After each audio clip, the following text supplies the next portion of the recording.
Hi everyone, today I want to share with you a revelation on the sin that is leading many Christians to hell. This is not a revelation that I received, but this is a revelation my husband received, but I want to share it because it's very, very important and because a lot of Christians are making the same mistakes and going to hell. So in this revelation, my husband just found himself in a state whereby he felt like he had just died. He had the knowledge that he had just died on earth, and then he started to ascend. So he found himself ascending, and then he realized that there were other people who were also ascending, and they had just died on earth at the time. But then one thing that he realized was he saw a hill, like a mountain. And then on this mountain, there was a holy city on top of the mountain. And then to get to that city, you had to climb up stairs. But what he saw was the stairs were so beautiful. But on each stair, there was like a verse from the Bible that was written there. The stairway that was leading to the holy city was made of actual steps, but on each step, a Bible verse was inscribed. Each step had a Bible verse inscribed on it. And then another thing that he noticed was that there was an invitation from God to each person who lives on the earth. An invitation to come and live in heaven forever. An invitation for every person who has ever been born on the earth. He realized that they all have an invitation to come up to where God is and live with him eternally. And then he saw this invitation in form of what looked like strings that connected, like from the holy city to the earth. And then each string was connecting to one person who is on earth. Every person who is on earth had like a string that was connecting to them. But then that string, he understood it to be God's invitation to that person to come and spend eternity with him in heaven forever. So as he kept going together with the other people, the other souls that had just died on the earth, they arrived at the gates of heaven. But for you to enter heaven, there was a queue. There was like a long queue just outside the gates of heaven. And then only those who are qualified to enter could be allowed in. Him and other people knew that they had to join the queue, and then they had to wait for their names to be checked in the book at the gates of heaven and to know whether or not they were going to be allowed in there. And so one thing that he noticed was some of the people who were in this queue, a lot of people were very nervous because they were not sure if their names would be found in the book. And if your name is not found in the book, then you cannot be let into heaven, which means you have to go to hell, and then this is forever. So one thing that he was telling me is he didn't feel like he had died. Him and another man whom he was talking to, another man whom he had realized that the man had just died, and then they were all there at the gates. They were all there at the gates of heaven, and then they were talking about it and saying, can you imagine that people on earth think that we are dead? People on earth think we are actually dead, because they actually felt very alive, because death is not really death. It's just a separation from the physical body. So the people who remain in the physical, they'll see you as dead, but you have just gone into the spiritual realm, and everything is still as real to you. And so they were talking about it and saying, look, people on earth think that we're dead, and yet we're here.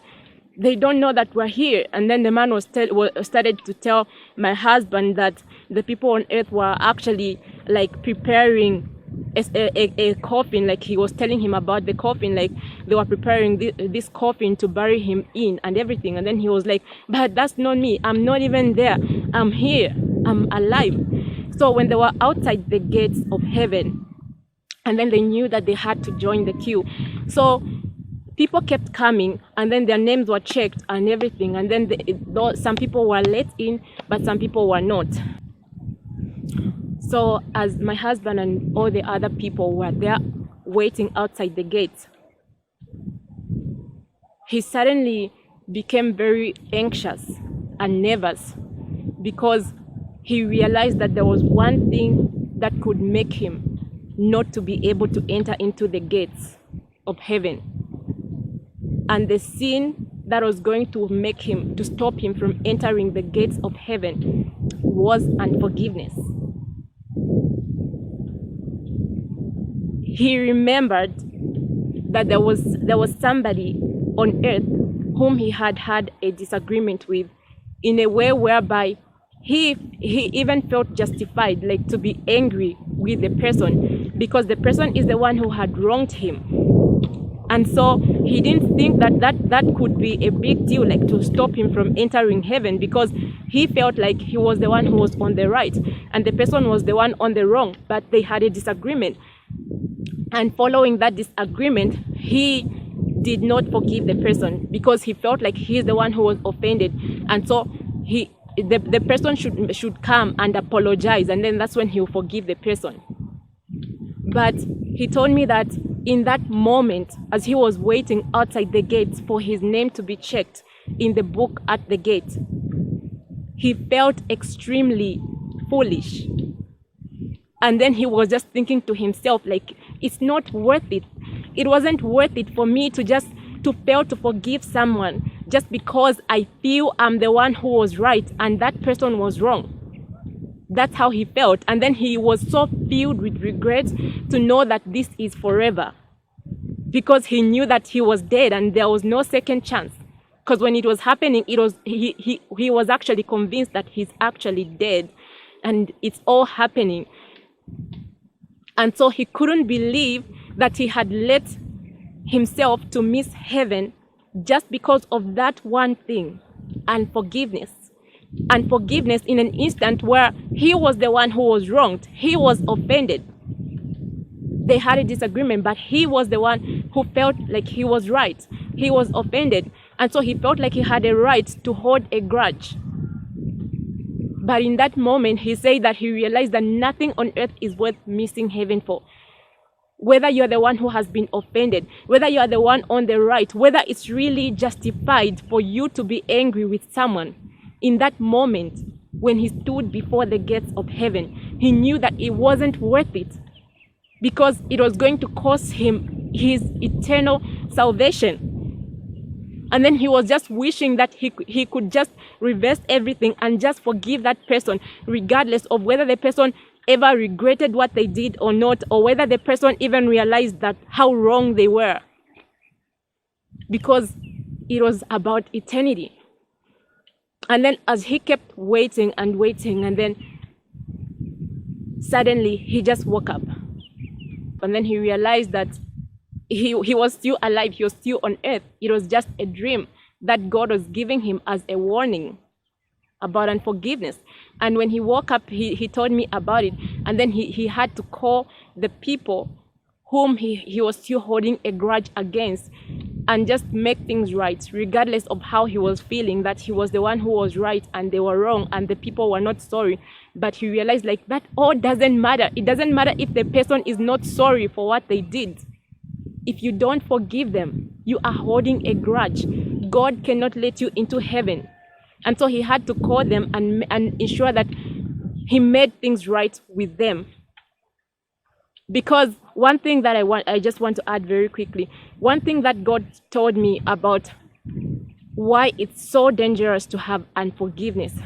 This is what he told me. He told me, if you're holding a grudge against someone, and then you die and you want me to take you into my kingdom and bring you to heaven, and then I also bring that person to heaven, you had a grudge against them. Okay, death doesn't change you. Death, your feelings are death. That's it, forever. And so you have a grudge against someone, and then God takes you into heaven with your grudge against the person whom you have refused to forgive. Are you going to be happy to see them in heaven? If God also brings them to heaven, he brings you to heaven, are you going to be happy? You are still going to want to continue the grudge, because once you die, your feelings cannot change. If you had not forgiven someone, you cannot forgive them in death. The place to forgive is here on earth. Once you die, it's too late. It means forever you will never forgive someone. And if you go to heaven, it means you will bring a grudge in heaven. Okay, meaning you cannot live in peace. And that is impossible. And that's why Jesus told me, then it means you have to go to hell, because you cannot hold a grudge in heaven. We need to examine our hearts. We need to ask the Lord to help us to know and realize if really we have forgiven people. And the easiest way is when you remember that person who offended you. How do you feel? Does it bring you pain? And if it still does, you need to go on your knees and ask the Lord to help you to let it go. If you don't forgive someone on earth, forever, you will never forgive them. It's impossible to forgive them after death. That's why even the martyrs, even Stephen, when they were stoning him to death, he had to pray and say, Lord, forgive them, forgive these people. They don't know what they're doing.